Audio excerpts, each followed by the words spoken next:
State lawmaker Matt Simpson unveiling his proposal to expand Alabama's death penalty. Now, it's in response to last week's deadly shooting inside the Sanger.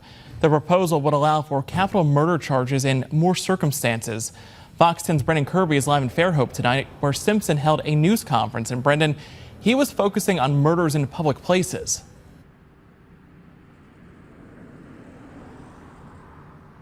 Yeah, he was, Cameron, but the final version of the bill takes a much broader approach. Instead of focusing on where a murder happens, it focuses on how many people are put at risk. Early drafts of legislation filed this week to expand the definition of capital murder in Alabama referenced public places. But bill sponsor, Representative Matt Simpson, says he didn't want to get into a debate over what constitutes a public place. So the current version applies to any intentional killing that endangers the lives of multiple people, regardless of the location. That means incidents like school shootings or mass gatherings, even if only one person dies, could qualify as capital murder. I don't think making sure that two people died should be the requirement. I think if one person dies and you create a great risk to multiple people, then you've committed an offense that should have you removed from the streets. The proposal is in response to a deadly shooting at a children's dance recital at the Sanger Theater in Mobile. The alleged shooter, Marcus Sanders, already faces a capital murder charge. That's based on allegations that he killed Carl Williams III in front of the victim's two young children. Representative Simpson says he wants to give prosecutors more tools. He's lined up early support from law enforcement officials. John Young, a Mobile police officer who is founder of Men United Against Violence, says horrible actions must have consequences. In a civilized society, we must have laws and rules.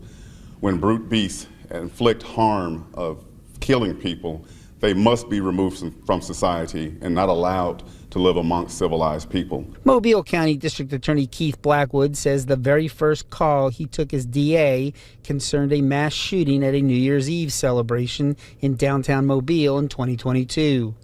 The proposal also is winning the backing of Paul Birch and Anthony Lowry, sheriffs of Mobile and Baldwin counties, respectively. We had the Sage Park shooting where an innocent woman lost her life, and I think there was one other shot.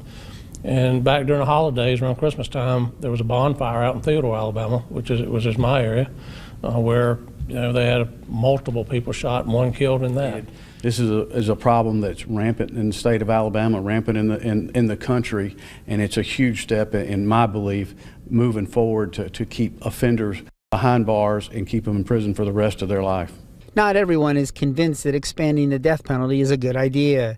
State Senator Vivian Davis Figures says the focus should be on gun safety and addressing the root causes of crime. The death penalty does not deter any crime. It never has.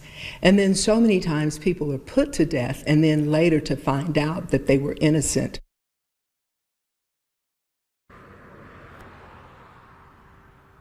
The bill is already pre-filed for the 2026 legislative session. Representative Simpson says it's got some work to do, but that he's confident it will pass.